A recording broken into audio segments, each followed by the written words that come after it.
లేకుండా నేనుండాలేనయ్యా, నీ తోడే లేకుండా నే బ్రతకాలేనయ్యా, అమ్మడే లేకుండా నేనుండాలేనయ్యా, నీ తోడే లేకుండా నే బ్రతకాలేనయ్యా. రాజా నీ సన్నిధిలో నేనుండానయ్యా, మనసారా ఆరాధిస్తూ బ్రతికేస్తానయ్యా.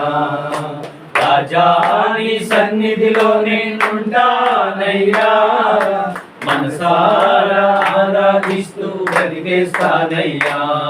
నేనుండాలేనయ్యా, నీ బ్రతకాలేనయ్యా, నేనుండాలేనయ్యా, నీ బ్రతకాలేనయ్యా, నీవే లేకుండా నేనుండాలేనయ్యా, నీ తోడే లేకుండా నేనుండాలేనయ్యా, నీవే లేకుండా నేనుండాలేనయ్యా, నీ తోడే లేకుండా నే బ్రతకాలేనయ్యా. నేనుండాలేనయ్యా, నే బ్రతకాలేనయ్యా, నీవే లేకుండా నేనుండాలేనయ్యా, నీ తోడే లేకుండా నే బ్రతకాలేనయ్యా. మీ తోడు లేకపోతే మీ బ్రతకలేము అయ్యా, అయ్యా మీ సహాయం లేకపోతే ఏమీ చేయలేము. ఈ రోజు ఇలా నిలబడి ఉన్నామంటే కేవలం మీ కృప, కేవలం మీ ప్రేమ, కేవలం మీ కాపుదల తండ్రి. అయ్యా ఈ రోజు నన్ను సతీష్ గారి కుటుంబం ఎలా ఉందంటే కేవలం ఆయన మీ కృప, మీ ప్రేమ, మీ కాపుదల. మేమందరం మీ కుటుంబ సభ్యులు అలా ఉన్నామంటే కదా, మీరు కరుణించకపోతే, మీరు కాపాడలేకపోతే, మీరు రక్షించలేకపోతే ఈ రోజు మేము ఆరోగ్యంగా ఉండలేము, క్షేమంగా ఉండలేము.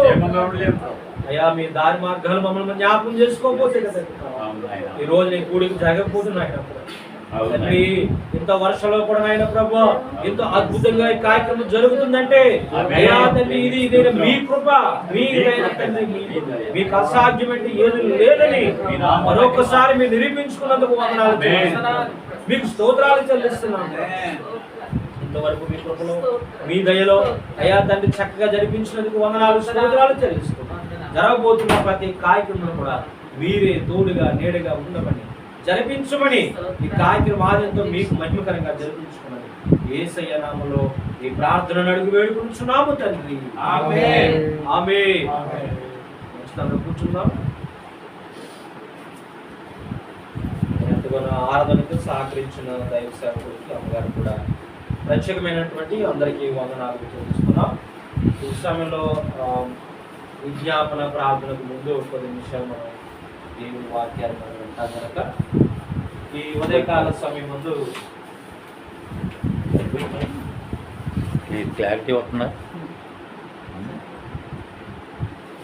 ఈ ఉదయకాల సమయం ముందు వర్తమానము అందించడానికి మన మధ్యలో దైవజనులు విజయ్ కుమార్ అయ్య గారు మన మధ్యలో ఉన్నారు. వారు ఒక సమీపాలన ఉంది కనుక 20 నిమిషాలు వారి దేవుని వాక్యాన్ని అందించాల్సిందిగా కోరుతున్నాము. వరుసగా గట్టిగా చప్పట్లు కొట్టి దేవుని నామాన్ని మనం మహిమపడతాం. దేవునికి స్తోత్రం. హల్లెలూయా.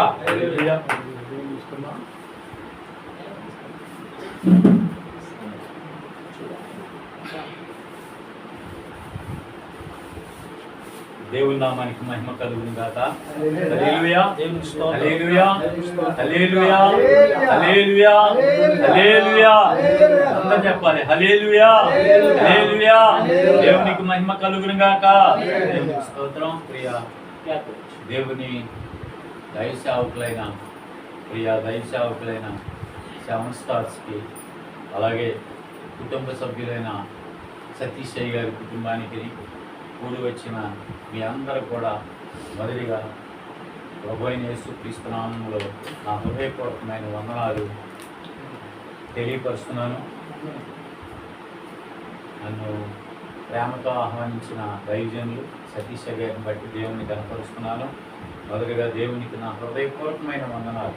ఈరోజు ఆయన నామములో నిలబడి కొద్ది నిమిషాలు దేవుని వాక్యాన్ని బోధించే యోగ్యతను దేవాదేవుడు నాకు ఇచ్చినందుకు మొదటిగా దేవునికి నా హృదయపూర్వకమైన వందనాలు స్తోత్రాలు చెల్లిస్తున్నాను. దేవునికి స్తోత్రం కలుగును గాక. ప్రియ దేవుని బిడ్డలారా, ఈ యొక్క ప్రత్యేకమైన సమయంలో పరిశుద్ధాత్ముడే మనతో మాట్లాడాలని, మాట్లాడువాడు ఆయనే, ఆయన వాక్కు మనపై ఉంచాలని, మనకు ఎదజల్లాలని, ఆయన మాటలతో మనం బలపరచాలని చిన్న ప్రార్థన చేసుకున్నాం. పరిశుద్ధుడా, గొప్ప దేవ, జీవాధిపతి, మహిమ కలిగిన రాజా, దయామయుడ, అత్యంత ప్రేమ నమ్మకం గల మా ప్రియ పరలోకపు తండ్రి, మా రక్షక, మీకే స్తుతులు స్తోత్రాలు చెల్లిస్తున్నాను. ప్రభువా, ఈ యొక్క ప్రత్యేకమైన సమయంలో అల్పుడైన నన్ను, ప్రభువా నాయన, మీ అల్పుడైన నాకు మీరిచ్చిన యొక్క శ్రేష్టమైన సమయాన్ని బట్టి వందనాలు. ఇదిగో తండ్రి నాయన, నీ పాదాల చెంత నిలబడే యోగ్యత నాకు ఇచ్చే అందుని బట్టి వందనాలు.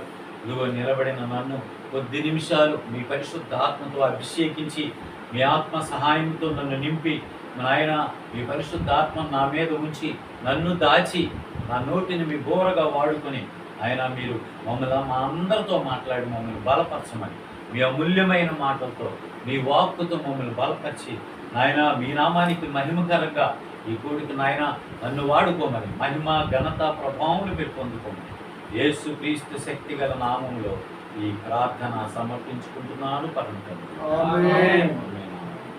స్తోత్రం. ఈ దేవుని బిడ్డలారా, మొదటిగా దేవుని లేఖనాన్ని మనం ధ్యానం చేస్తున్నాం. దేవునికి స్తోత్రం కలుగును గాక.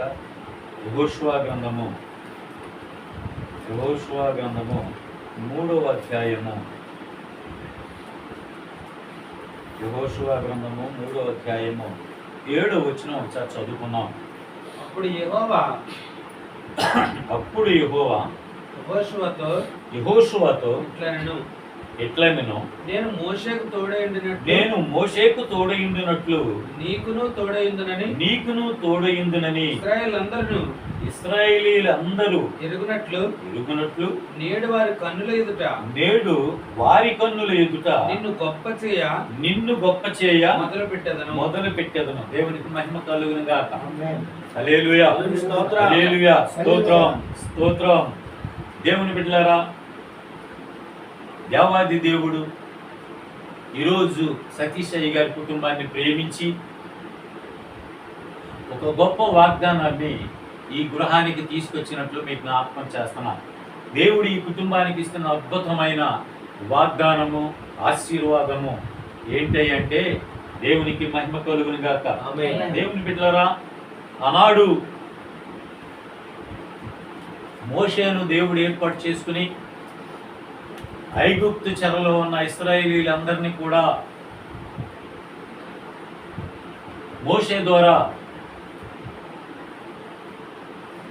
దేవుని బిడ్డలారా, ఇశ్రాయేలీయులందరినీ కూడా నడిపించుకుంటూ దేవుడు తోడై ఉండి ఆయన అన్నాడు, నేను ఆనాడు మోషేకు తోడై ఉన్నట్లు యెహోషువ నీకును తోడై ఉండి ఈ జనులందరి మధ్య నిన్ను నేను గొప్ప చేయ మొదలు పెడుతున్నాను. దేవునికి మహిమ కలుగును గాక అని యెహోషువతో మాట్లాడుతున్న దేవుడు, మోషేకు తోడై ఉన్న దేవుడు, యెహోషువకు తోడై ఉన్న దేవుడు, ఈరోజు పరిశుద్ధాత్మ దేవుడు ఈరోజు సతీష్ గారికి, ఆయన కుటుంబానికి, ఆయన పరిచర్య కూడా తోడై ఉండి ఈ జనులందరిలో అందరిలో నిన్ను గొప్ప చేయ మొదలు పెడుతున్నానని పరిశుద్ధాత్మ దేవుడు గొప్ప వాగ్దానాన్ని ఈ కుటుంబానికి, దైవసేవకులైన సతీష్ అయ్య గారికి ఈ వాగ్దానం ఇస్తున్నట్లు మీకు జ్ఞాపకం చేస్తున్నా.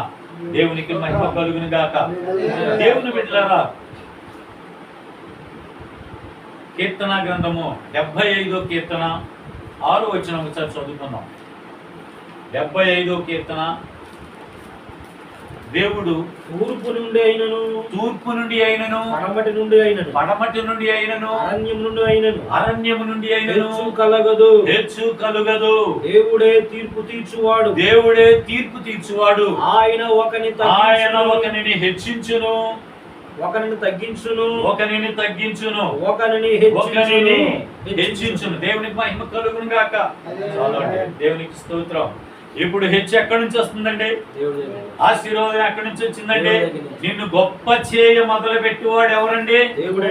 దేవుడే. యెహోవా మాత్రమే, మన ప్రభు అయిన యేసు క్రీస్తు మాత్రమే దేవుని బిడ్డలారా, మన జ్ఞానము వలన కానీ, తూర్పు నుండి అయినా కానీ, పడమటి నుండి అయినా కానీ, మనకి అరణ్యంలో నుండి కానీ హెచ్చు రాదు. కానీ మరి ఎక్కడి నుంచి హెచ్చు, ఎక్కడి నుండి ఆశీర్వాదము, ఎక్కడి నుండి నీకు గొప్పతనం వచ్చిందంటే కేవలము దేవుని యొద్ద నుండి మాత్రమే. దేవునికి స్తోత్రం కలుగునుగాక. పరిశుద్ధాత్మ దేవుడు ఈరోజు మీతో నాతో మాట్లాడుతున్నట్లు మీకు జ్ఞాపకం చేస్తున్నా. కనుక హెచ్చు అనేది మన వల్ల కాదు. దేవునికి స్తోత్రం. ఇది కేవలం దేవుడిచ్చు ఆశీర్వాదము. ఇంకొక మాట కూడా చదువుకుందాం. జెఫన్యా గ్రంథము 3వ అధ్యాయము 20వ వచనం కూడా చదువుకుందాం. దేవునికి మహిమ కలుగును గాక. జెఫన్యా గ్రంథము 3వ అధ్యాయము 20వ వచనం. ఆ కాలమున మీరు చూచుచుండగా నేను మిమ్మును చెరలో నుండి రప్పించి మిమ్మును సమకూర్చిన తర్వాత మిమ్మును నడిపింతును నిజముగా భూమి మీదనున్న జనులందరి దృష్టికి. దేవునికి మహిమ కలుగును గాక. భూమి మీదనున్న జనులందరి దృష్టికి నేను మీకు ఖ్యాతిని మంచి పేరును తెప్పింతును. దేవునికి యెహోవా వాక్కు. హల్లెలూయా. ఇదే యెహోవా వాక్కు. ఇదే యేసయ్య ఇస్తున్న, ఈ కుటుంబానికి ఇస్తున్న గొప్ప ఆశీర్వాదము. దేవునికి మహిమ కలుగు. ఈ భూమి మీదనున్న సకల జనులందరికంటే నిన్ను మీ కుటుంబాన్ని హెచ్చించబోతున్నాడు అనే సత్యాన్ని దేవుని బిడ్డలారా ఈరోజు పరిశుద్ధాత్మ దేవుడు ఈ కుటుంబానికి ఇస్తున్న గొప్ప వాగ్దానము అనే సత్యాన్ని మీకు జ్ఞాపకం చేస్తాను. ఇప్పుడు మనకి ఆశీర్వాదము కానీ, హెచ్చు కానీ, దేవుని బిడ్డలారా గొప్ప పేరు ప్రఖ్యాతులు కానీ ఎక్కడి నుంచి వస్తాయంటే తూర్పు నుండి అయినా వస్తున్నాయా, పడమటి నుండి వస్తున్నాయా? ఎక్కడి నుండి రావు. నీ దేవుడైన యెహోవా మాత్రమే. దేవునికి స్తోత్రం. ఆయన యొద్ద నుండి మాత్రమే నీకు హెచ్చు. మనం ఎంత హెచ్చించుకోవాలన్నా తను తాను హెచ్చించుకున్నవాడు తగ్గించబడును. ఒకవేళ ఆలోచన చేయొచ్చు, నేను జ్ఞానిని కదా అనుకోవచ్చు, నేను పెద్ద డిగ్రీ చదివాను కదా అని అనుకోవచ్చు, ఒకవేళ నేను జ్ఞానిని కదా, నేను వాక్యం చక్కగా బోధించవచ్చు అనుకోవచ్చు. నా జ్ఞానము నీ జ్ఞానము ఎందుకు పనికిరాదు. దేవుని బిడ్డలారా, నేను 1996 సంవత్సరంలో బీఈడీ చదువుకున్నా. నేను స్కూల్ మాస్టర్ని. మరి ఈనాడు నా చదువు వల్ల, నా జ్ఞానం వల్ల ఈ వాక్యం చెప్తున్నానని నేను అంటలేదు. కారణం ఏంటంటే ఇదంతా కూడా దేవుని కృప, ఆయన ఏర్పాటు మాత్రమే, ఆయన ఇచ్చిన జ్ఞానం మాత్రమే, ఆయన ఇచ్చిన హెచ్చు మాత్రమే, ఆయన వల్ల వచ్చిన దేవుని బిడ్డల గొప్ప పేరు మాత్రమే అనే సత్యాన్ని జ్ఞాపకం చేస్తాం. ఇప్పుడు మనకి హెచ్చు కానీ, ఆశీర్వాదం కానీ ఎక్కడి నుంచి వస్తుంది? గొప్ప పేరు ప్రఖ్యాతలు ఎక్కడి నుంచి వస్తున్నాయి అంటే కేవలం మన ప్రభు అయిన యేసుక్రీస్తు ద్వారా మాత్రమే. మన ప్రభు అయిన యేసుక్రీస్తు వారి ద్వారా మాత్రమే. కనుక ప్రియ దేవుని బిడ్డలారా, పరిశుద్ధ గ్రంథం తెలియజేస్తున్న సామెతల గ్రంథంలో ఒక మాట ఉంది, నేను జ్ఞానిని కదా అని నీవు అనుకోవద్దు. దేవునికి స్తోత్రం. దేవుడు మాట్లాడుతున్నాడు. ఎవరైతే నేను జ్ఞానిని కదా అనుకుంటాడో వాడు పడిపోతాడు అనే సత్యాన్ని జ్ఞాపకం చేస్తాను. ఎన్నడూ కూడా అతిశయించువాడు ఎవరిని బట్టి అతిశయించాలి? మన దేవుడైన యెహోవాను బట్టి అతిశయించాలి.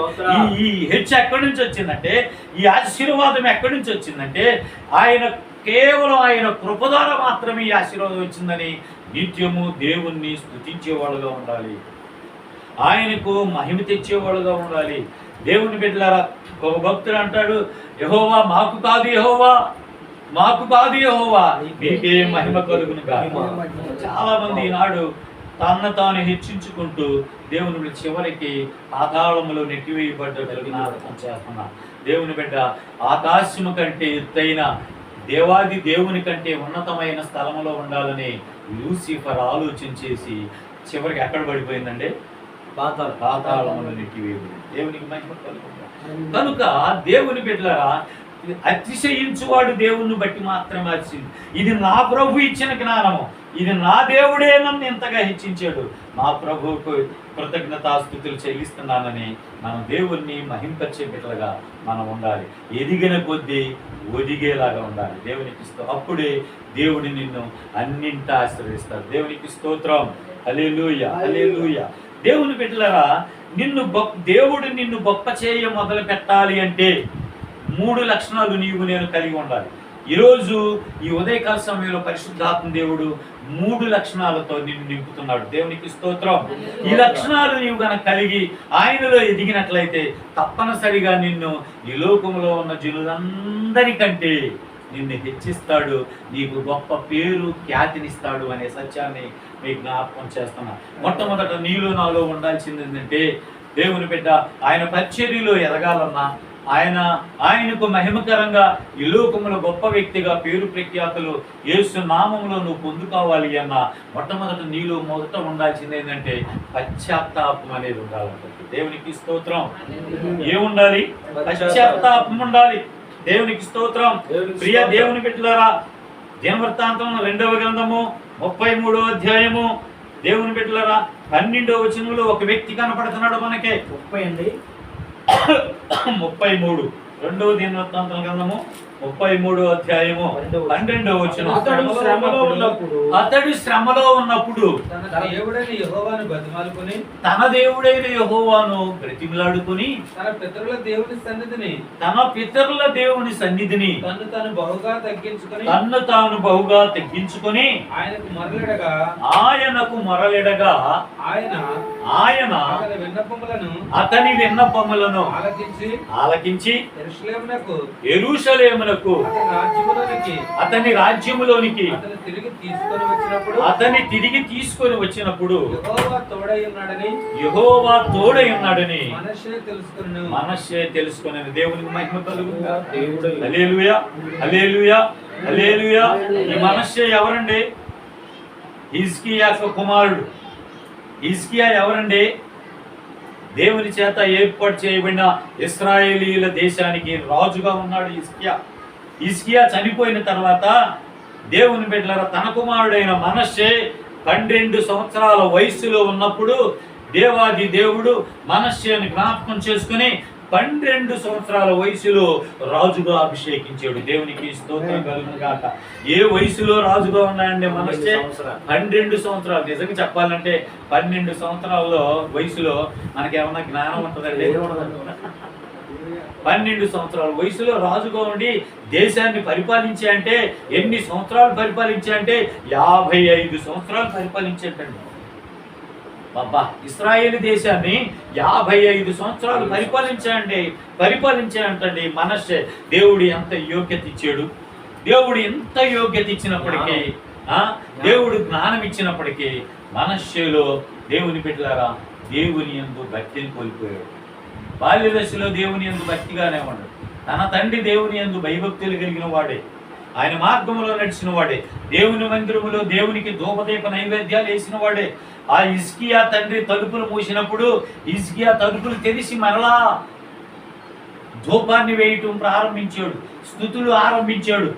అలాగే తండ్రితో పాటు కూడా బాల్య దశనందు దేవుని యందు భక్తి కలిగిన వాడు కనుక దేవుడు మనష్షేను కూడా ఆశీర్వదించడం మొదలుపెట్టాడు, రాజుగా చేశాడు, అభిషేకించాడు. అయితే ఎందుకని ఈరోజు మనష్షే పశ్చాత్తాపంతో ఎందుకు పశ్చాత్తాపడాల్సి వచ్చింది? ఎందుకు పశ్చాత్తాపడాల్సి వచ్చిందంటే ఒకసారి ఆలోచన చేద్దాం. దినవృత్తాంతంలో 2వ గ్రంథము అదే గ్రంథం 33వ అధ్యాయము 6వ వచనం ఒకసారి చదువుకుందాం. అయ్యా మొదటి వచనం నుంచి 6వ వచనం చదవండి. అతడు ఏం చేశాడో చూద్దాం. మనష్షే ఏలనారంభించినప్పుడు 12 ఏండ్ల వాడై యెరూషలేములో 55 సంవత్సరములు ఏలెను. ఇతడు ఇశ్రాయేలీయుల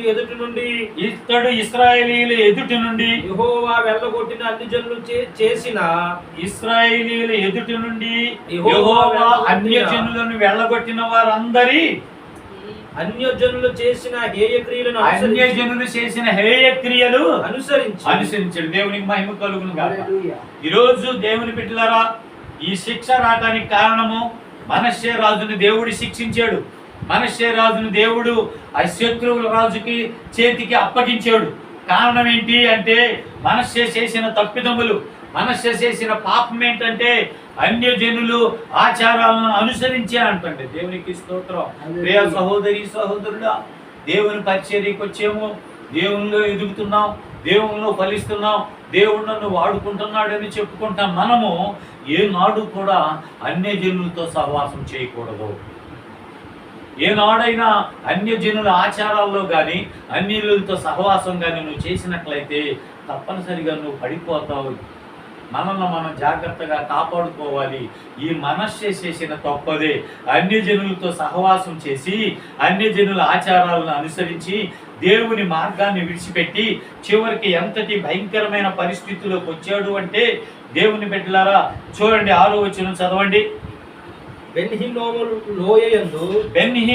లోయయందు అతడు తన కుమారులను అగ్నిలో గుండ దాటించి అంట ముహూర్తములను విచారించుచు మంత్రములను చెల్లంగితనములను వాడుక చేయు కర్ణ పిశాచములతోను సోదిగాండ్రతోను సాంగత్యము చేసి యెహోవా దృష్టికి బహుగా చెడు నడత నడుచుచు. దేవునికి మహిమ కలుగును గాక. ఏ నడత నడిచాడు? బహుగా చెడు నడత నడుచుచున్నందుకు కోపము పుట్టించెను. దేవునికి ఎవరి కోపం పుట్టించాడు? దేవునికి కోపం పుట్టిస్తే ఇప్పుడు దేవుడు ఏం చేశాడు తెలుసా? అష్షూరు రాజు చేతికి అప్పగించేశాడు. దేవునికి స్తోత్రం. బహు భయంకరమైన పరిస్థితులకు వచ్చేసింది. 11వ వచనం చదవండి. ఏ విధంగా దేవుడు కాబట్టి యెహోవా అష్షూరు రాజు యొక్క సైన్యాధిపతులను వారి మీదకి రప్పించెను. మనష్షే తప్పించుకొని పోకుండా వారు అతన్ని పట్టుకొని గొలుసులతో బంధించి అతనిని బబులోనుకు తీసుకెళ్లిపోయారంటండి. దేవునికి మహిమ కలుగును గాక. దేవుని బిడ్డలారు ఎంత ఘోరం అండి.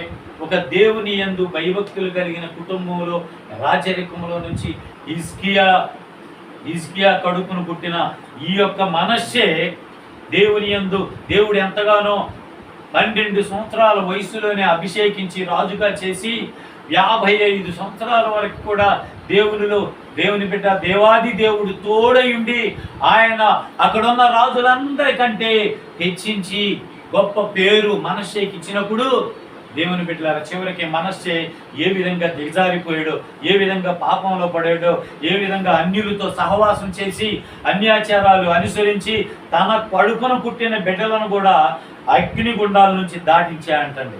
కర్ణ పిశాచాల దగ్గరికి వెళ్ళా అంటే, సోది గాండ దగ్గరికి వెళ్ళా అంటండి. దేవుని బిడ్డలారా ఈనాడు అనేక మంది కూడా అలాగే దిగజారిపోలేదంటారా? శాపాన్ని కొని తెచ్చుకోలేదా? ఆలోచన చేయండి. దేవుని ఎందుకని దేవాది దేవుడు ఈరోజు మనశ్శాన్ని మన ముందు పెట్టాయంటే మనల్ని మనం సంస్కరించుకోవడం కోసం. మనం ఒకవేళ ఆ మనశ్శ లాంటి లక్షణాలు నీలో నాలో ఉన్నట్లయితే, అన్యాచారాలు మనలో ఉన్నట్లయితే, ఒకవేళ సోదిగ్రాణులతో సహవాసం చేస్తున్నట్లయితే, దేవుని బిడ్డ మనం సంస్కరించుకుని దేవుళ్ళు బలం పొందుకొని పశ్చాత్తాపడాలనే సత్యాన్ని ఈ సమయంలో జ్ఞాపకం చేస్తున్నా. ఇలాంటి పరిస్థితులు అష్షూరు రాజు తీసుకెళ్ళిపోయి చంపేయటానికి సిద్ధపడ్డప్పుడు దేవుని బిడ్డలారా గొలుసులతో కట్టి బబులోను దేశానికి ఈడ్చుకెళ్ళారంటండి. గొలుసులతో కట్టి బబులోను దేశానికి, ఇశ్రాయేలు దేశపు రాజుని గొలుసులతో కట్టి ఈడ్చుకుని వెళ్ళిపోయారంటండి బబులోను దేశానికి. అప్పుడు గుర్తొచ్చేయండి దేవునికి మహిమ కలుగుతుందా. శ్రమ వచ్చినప్పుడు, కష్టం వచ్చినప్పుడు, అతడు శ్రమలో ఉన్నప్పుడు దేవుడు ఏం చేశాడు తెలుసా? తన దేవుడైన యెహోవాకు బ్రతిమాలుకొని దేవునికి మహిమ కలుగును గాక. బ్రతిమాలుకొని తన పితరుల దేవుని సన్నిధిని తన్ను తాను బహుగా తగ్గించుకోండి. దేవునికి స్తోత్రం. ఇప్పుడు మనష్యలో ఏమొచ్చిందో తెలుసా? నిన్ను గొప్ప చేయ మొదలు పెట్టాలి అంటే, నీ కుటుంబం దీవెనకరంగా ఉండాలంటే, ఇక్కడున్న జనులందరికంటే నిన్ను హెచ్చించాలంటే మొట్టమొదట నీలో నాలో ఉండాల్సింది ఏంటో తెలుసా? నీ గత రోత పాత జీవితంలో ఒకవేళ దేవునికి అయిష్టమైన క్రియలు ఇంకా నీలో ఉన్నాయేమో, ఆ క్రియలను బట్టి ప్రభువా నేను పాపినయ్యా, నేను ఈ పని చేశానయ్యా, ఇదిగో మనస్సే బ్రతిమలాడుకుంటున్నాడు. ఎక్కడికి వెళ్ళి బ్రతిమలాడుకుంటున్నాడు? దేవుని మందిరములోకి వెళ్ళి దేవుణ్ణి బ్రతిమలాడుకుంటున్నాడు. ప్రభువా కర్ణ పిశాచాల దగ్గరికి వెళ్ళానయ్యా, నా బిడ్డలను అగ్నిగుండాలు దాటించేనయ్యా, ఎంత ఘోర పాపినయ్యా, నన్ను క్షమించవని పశ్చాత్తాపంతో ప్రభు పాదాల దగ్గరికి వచ్చినప్పుడు దేవుడు తిరిగి మరలా మనశ్శేపై దయ చూపి మనశ్శేను ఆ అష్షూరు రాజు చేతిలో నుంచి విడిపించినట్లు జ్ఞాపకం చేస్తాం. దేవునికి మహిమ కలుగును గాక. హల్లెలూయా. ప్రియ సహోదరి సహోదరుడు, ఏ పాపము నీలో ఉందా? ఇంకా విడిచిపెట్టలేని పాపాలు నీలో ఉన్నాయేమో. ఇప్పుడైనా ఇకనైనా నువ్వు పశ్చాత్తాపడి దేవుని పాదాల దగ్గరికి వచ్చి నువ్వు ప్రార్థన చేసినట్లయితే, అంత మాత్రం కాదు, నీ దోషాన్ని నువ్వు ప్రభు పాదాల దగ్గర ఒప్పుకున్నట్లయితే, వాటిని విడిచిపెట్టినట్లయితే తప్పనిసరిగా దేవుని కనికరము, దేవుని ఆశీర్వాదము నీ మీదకు వస్తుంది. నీ మీదకు వస్తుందన్న ఆ కీడు నుంచి దేవుడు విడుదల కలుగు చేస్తాడు. తిరిగి మరలా మనశ్శేను ఆ అష్షూరు రాజు చేతుల నుంచి తిరిగి తీసుకొచ్చి తన రాజ్యానికి మరలా రాజుగా చేసినట్లు జ్ఞాపకం చేస్తాను. ఎంత గొప్ప ఆశీర్వాదం! పశ్చాత్తాపంలో ఎంత ఆశీర్వాదం దాగి ఉన్నదో ప్రియ దేవుని బిడ్డలారా. ఏ వ్యక్తి అయితే పశ్చాత్తాపడతాడో ఆ కుటుంబంలో తప్పనిసరిగా ఆశీర్వాదం ఉంటుంది, మేలు ఉంటుంది అనే సత్యాన్ని మీ జ్ఞాపకం చేస్తున్నా. దేవుని చివరికి ఏ విధంగా ఉన్నాడు? 15వ వచనం చదవండి. 15వ వచనం చదవండి. యెహోవా మందిరములో నుండి అన్యుల దేవతలను ఇక్కడ ఏం చేస్తున్నాడు తెలుసు? మనస్సే ఎప్పుడైతే పశ్చాత్తాపం వచ్చిందో, ఎప్పుడైతే ప్రభు పాదాల దగ్గర ప్రార్థన చేశాడో, అవి పశ్చాత్తాపం వచ్చిన వ్యక్తి ఏం చేస్తున్నా అంటే ఏటిని విడిచిపెడుతున్నాడో చూడండి. చదవమ్మా. అన్యుల దేవతలను విగ్రహములను తీసివేసి యెరూషలేమునందును యెహోవా మందిర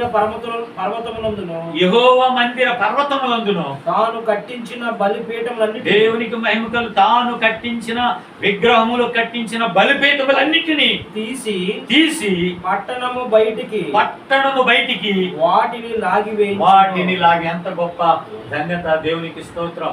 ఏ వ్యక్తిలో అయితే పశ్చాత్తాపం తిరిగి వస్తుందో, తన పాత రోత జీవితాన్ని తిరిగి, ఆ పాపాన్ని తిరిగి అక్కడ ఈడ్చి బయట, నీ హృదయంలో ఉన్న చెడు తలంపులు, నీ హృదయంలో ఉన్న దేవునికి అయిష్టమైన క్రియలన్నీ కూడా పశ్చాత్తాపంతో నువ్వు గనక ప్రభు పాదాల దగ్గరికి వచ్చి నువ్వు వాటిని ఒప్పుకొని విడిచిపెట్టినట్లయితే, తీసి పారేసినట్లయితే, తిరిగి మరలా దేవుడు నిన్ను అభిషేకించి ఇక్కడున్న జనాంగాలంతట్లో కంటే నిన్ను గొప్ప చేయ మొదలు పెడతామని దేవాదేవుడు ఈరోజు వాగ్దానం చేస్తున్నట్లు జ్ఞాపకం చేస్తున్నా. సామెతల్లో 28:13 ఉన్నది, తన అతిక్రమములను దాచిపెట్టువాడు వదిలడు, వాటిని విడిచిపెట్టి దేవుని బిడ్డలారా వాటిని ఒప్పుకొని విడిచిపెట్టిన వాడు దేవుని యొక్క కనికరమును పొందునని దేవుని బిడ్డలారా సొలొమోను మహారాజు ద్వారా పరిశుద్ధాత్మ దేవుడు ఈరోజు మనతో మాట్లాడుతున్నట్టు జ్ఞాపకం చేస్తున్నా. దేవుని బిడ్డ, ఇంకా ఏ దేవునికి అయిష్టమైన క్రియలు, ఈలోక ఆచారాలు, ఇంకా అన్యాచారాలు నీలో ఏమున్నాయో ఇప్పుడైనా ఇకనైనా వాటిని విడిచిపెట్టినట్లయితే దేవుడు తిరిగి నిన్ను గొప్ప చేయ మొదలు పెడతాడు. దేవునికి స్తోత్రం కలుగును. రెండో మాట నేను జ్ఞాపకం చేస్తున్నాను. మొట్టమొదట నిన్ను దేవుడు గొప్ప చేయ మొదలు పెట్టాలి అంటే, నీ దేవుడు నిన్ను హెచ్చించాలి అంటే, ఈ జనులందరికంటే నిన్ను గొప్పగా వాడుకోవాలి అంటే, దేవుని బిడ్డలారా యెషయా ప్రవక్త ఏం చేశాడంటే, యెషయా ప్రవక్త యెషయా గ్రంథము 6వ అధ్యాయము, యెషయా గ్రంథము 6వ అధ్యాయము, దేవునికి మహిమ కలుగును గాక. 6వ అధ్యాయం 1 నుండి 8 వచనాలు చదివినట్లయితే అక్కడ యెషయా ప్రవక్త దర్శనాన్ని చూస్తున్నాడు, దేవుని యొక్క దర్శనాన్ని చూస్తున్నాడు. ఆకాశమందున్న దేవుడు భూమి మీద తన అంగి కిందకి అంచులు కింద భూమి మీద ఆనుకున్నాయంట. అప్పుడు దేవుడు చూస్తున్న తనకాయ దేవాది దేవునికి పైగా కెరూబులు ఉన్నారంటండి. కెరూబులు నుండి దేవుణ్ణి స్తుతిస్తున్నారంట. వేలాది దూతలందరూ కూడా దేవుణ్ణి స్తుతిస్తుంటే అప్పుడు ఈయనకి నోరు మెదపడానికి మాట రావట్లేదంట. ఎవరికి? యెషయాకి. యెషయా ప్రవక్తకి నోరు మెదపడానికి కూడా రావట్లేదంట. కారణం ఏంటంటే, మా రాబోయే వరకు ఆ దర్శనములోనే యెషయా ప్రవక్త బాధపడుతున్నాడంట. వేదన చెందుతున్నానంట. తండ్రి, నేను నిన్ను స్తుతించలేకపోతున్నాను, ఈ దేవదూతలందరూ మహాదూతలందరూ నిన్ను స్తుతిస్తున్నారు, నేనైతే నిన్ను గణపరచలేకపోతున్నాను.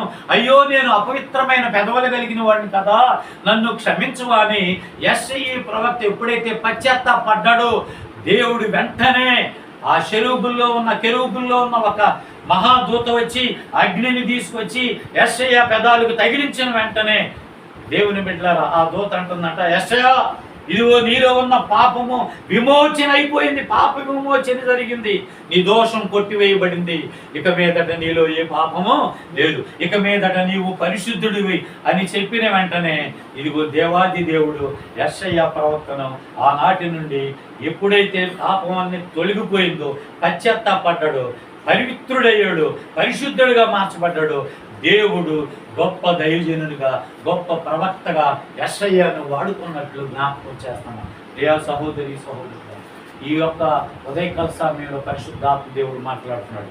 యెషయా పెదవులు కాల్చిన దేవుడు నీ పాపాన్ని కనుక నువ్వు ఒప్పుకుని పశ్చాత్తాపడ్డట్లయితే తప్పనిసరిగా నీ పెదవులు కాలుస్తాడు, అగ్ని వచ్చి కాల్చేసిద్ది. ఆయన అన్నాడు, నేను ఏమన్నాడు? అగ్నిని అన్నాడు, నేను దహించు అగ్నిని. ఎవరు అందే మాట? దేవాది దేవుడే మాట్లాడుతున్నాడు, నేను దహించు అగ్నిని. ఇప్పుడు ఆ అగ్ని ఎవరిని దహిస్తుందో తెలుసా?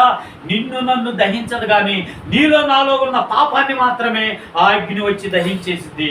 దేవునికి స్తోత్రం, హల్లెలూయా. ఇప్పుడు యెషయా ప్రవక్తలో ఉన్న పాపాన్ని ఆ అగ్ని వచ్చి పెదాలకు తాకగానే యెషయా ప్రవక్తలో ఉన్న పాపము దహించి వేయబడింది. దేవునికి స్తోత్రం. మన పాపములను దహించువాడు మన ప్రభు అయిన యేసయ్యా. దేవునికి మహిమ కలుగును గాక. రెండోదిగా మనము పరీక్షలో నిలబడాలి. మొట్టమొదట పశ్చాత్తాపం ఉండాలి. నిన్ను గొప్ప చేయ మొదలు పెట్టాలంటే పశ్చాత్తాపం ఉండాలి. రెండోదిగా దేవుడు పెట్టే పరీక్షలో నువ్వు నిలబడాలి, ఆగిపోకూడదు. దేవునికి స్తోత్రం. అలా ఆ వ్యక్తిని సింపుల్గా నేను జ్ఞాపకం చేస్తాను. దేవునికి స్తోత్రం. మనకి వ్యాధులు వచ్చినప్పుడు, సమస్యలు వచ్చినప్పుడు, దేవుని బిడ్డలారా, సాతాను మనల్ని వెంటాడినప్పుడు, మనకు శోధనలు కలిగినప్పుడు మనము వెనక్కి ఆగిపోకూడదు, బలహీనుడిగా అయిపోకూడదు. పౌలు గారు అన్నాడు, నేను ఎప్పుడు బలహీనుడునో నేను అప్పుడే బలవంతుడు. ఎలా అయ్యాడు? బలహీన స్థితిలో బలపరచువాడు నా ప్రభు అన్నాడు. దేవునికి స్తోత్రం. నేను ఎప్పుడు బలహీనుడు అయిపోతున్నానో అప్పుడే నా ప్రభు పాదాల మీద పడుతున్నాను, నా దేవుడు నన్ను బలపరుస్తున్నాడు అన్నాడు పౌలు గారు. దేవునికి స్తోత్రం. అబ్రహాముని దేవుడు పరిశోధించాడు. అబ్రహాముకి 100 సంవత్సరాల వయసులో ఒక ఏకైక పుత్రుడిని లేక ఒక కుమారుడిని ఇచ్చాడు. ఇస్సాకు 16 సంవత్సరాల వయసు వచ్చినప్పుడు దేవుడు మళ్ళా పిలిచి అబ్రహాముకు పరీక్ష పెట్టాడు. అబ్రహామును పరిశోధించాడు. అబ్రహామా, నీ ఒక్కగానే ఒక కుమారుడిని మోరియా పర్వతం మీద తీసుకొచ్చి అతను నా కొరకు బలివయ్యా అని అన్నప్పుడు ఆయన మాటకు లోబడ్డాడు. దేవునికి మహిమ కలుగును గాక. దేవుని బిడ్డలారా, అయ్యో నాకు ఒక్కగానొక్క కొడుకునిచ్చావు, లేక ఇచ్చావు, అలాంటి కొడుకుని ఏమన్నా వెంటయ్యా తండ్రి అని దేవుని మీద తిరుగుబాటు చేయలేదు, కానీ ఆయన మాటకు లోబడ్డాడు. ఆయన మాట విన్నాడు కనుక అబ్రహాము అన్నింటా ఆశీర్వదించబడ్డాడు. దేవునికి స్తోత్రం. ప్రియ దేవుని బిడ్డ, ఈరోజు నీ కుటుంబం అన్ని విషయాల్లో అన్నింటా నువ్వు ఆశీర్వదించబడాలంటే దేవుని పరిచర్యలోను, ఆర్థికంగాను, అన్ని విషయాల్లో నువ్వు ఆశీర్వదించబడాలంటే ఆయన మాటకు లోబడే వ్యక్తిగా ఉండాలి.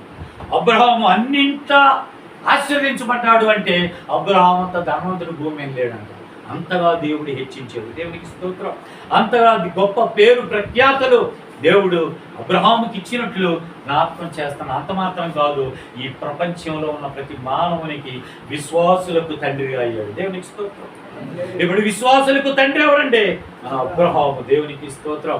ఎంతగా దేవుడు అబ్రహాముని హెచ్చించాడు. ఎక్కడి నుంచి వచ్చింది ఈ ఆశీర్వాదం అంటే అన్నింటా దేవునిలో తను తాను తగ్గించుకున్నాడు, లోబడ్డాడు. ఆయన మాటకు లోబడి ఆయన మాట ప్రకారం నడిచాడు కనుక అబ్రహాము అన్నింటా ఆశీర్వదించబడ్డాడు. దేవునికి మహిమ కలుగును గాక. మూడో మాట నేను చెప్పి నా మాటలు ముగిస్తావని ఆశపడుతున్నాను. దేవుని బిడ్డలారా, మూడోదిగా నువ్వు నీ కుటుంబము అన్ని విషయాల్లో దీవించబడాలంటే, హెచ్చించబడాలంటే, నీకు ఇక్కడున్న జనులందరికంటే గొప్ప పేరు ఖ్యాతిని నీకు ఇవ్వాలి అంటే దేవాదేవుడు తెలియపరుస్తున్నాడు. మొట్టమొదటిగా పశ్చాత్తాత్మనే హృదయం నీలో ఉండాలి. రెండోదిగా దేవుడు పెట్టే పరీక్షలో నిలబడేవాడిగా ఉండాలి. మూడోదిగా గొప్ప పరిశుద్ధులుగా ఉండాలి. దేవునికి స్తోత్రం. ఎలా ఉండాలి? గొప్ప పరిశుద్ధుడిగా నువ్వు మారిపోవాలి.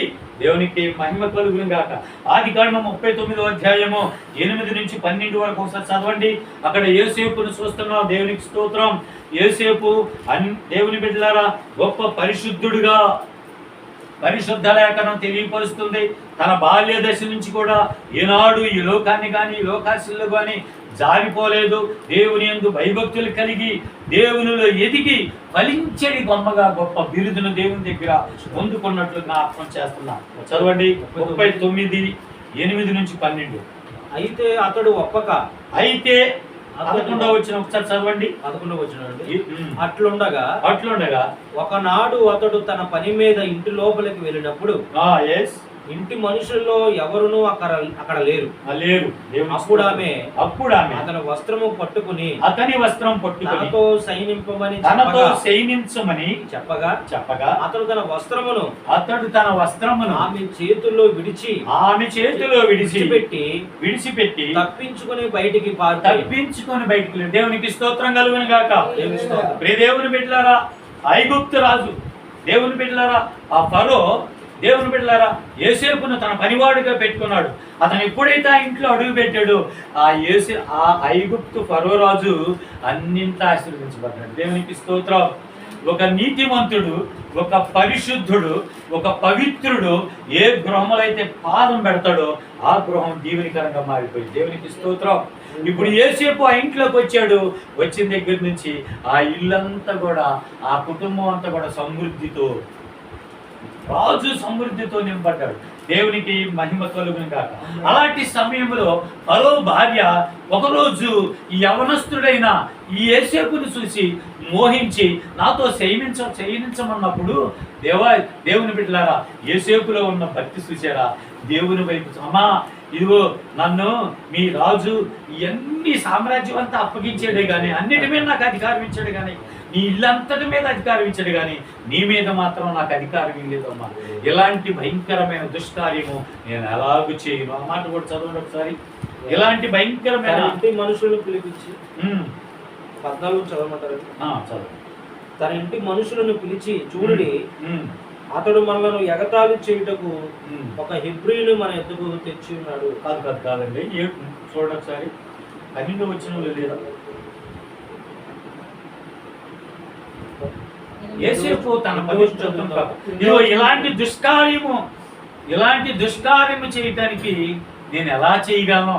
నేను దేవుని యందు భయభక్తులు కలిగిన కుమారుడు కదా.